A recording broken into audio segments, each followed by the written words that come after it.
সারা বছর যদি বেলের স্বাদ পেতে চান তাহলে এই রেসিপিটা অবশ্যই আপনারা ট্রাই করবেন। তো চলুন দেখে নিই কী কী লাগছে। অবশ্যই বেল লাগবে, পাকা বেল। আমি এখানে 2টো পাকা বেল ব্যবহার করেছি এই রেসিপির জন্য। প্রথমে বেল থেকে তার ভেতরের যে পাল্প সেগুলোকে বের করে নেব।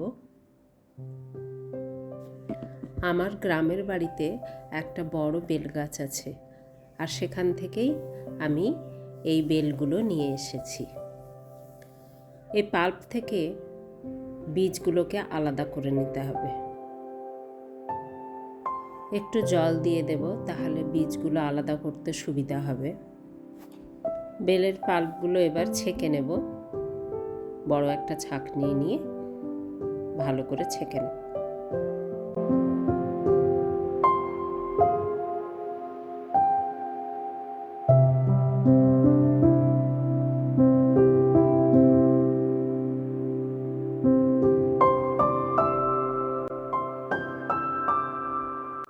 এবার একটা মশলা তৈরি করে নেব, যার জন্য লাগছে সাদা জিরে 1 চামচ পরিমাণ মতো, 1 চামচ গোলমরিচ লাগবে, গোটা গোলমরিচ।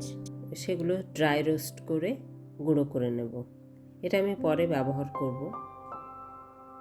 এবার বেলের যে পিউরি সেটা কড়াই দিয়ে দেব। আমি বেলপান্না তৈরি করতে গিয়ে ব্যবহার করেছি আখের গুড়।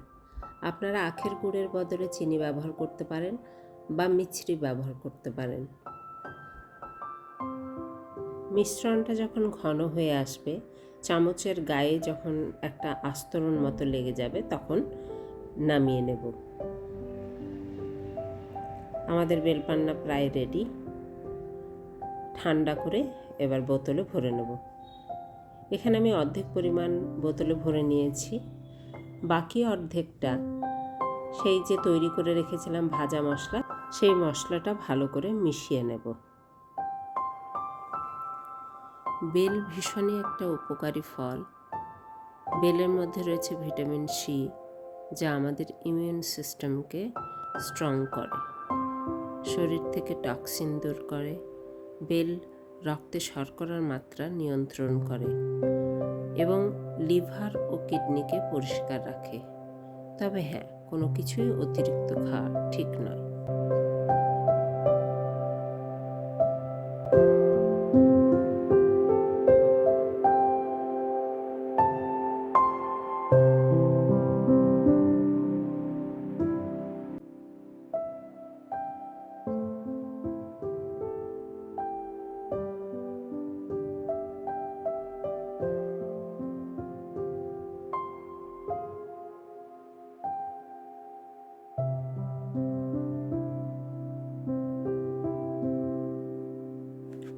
আমার ভিডিওগুলো যদি আপনাদের ভালো লেগে থাকে তো প্লিজ আমার চ্যানেলটিকে লাইক এবং সাবস্ক্রাইব করে দেবেন এবং বন্ধুদের মধ্যে শেয়ার করে দেবেন।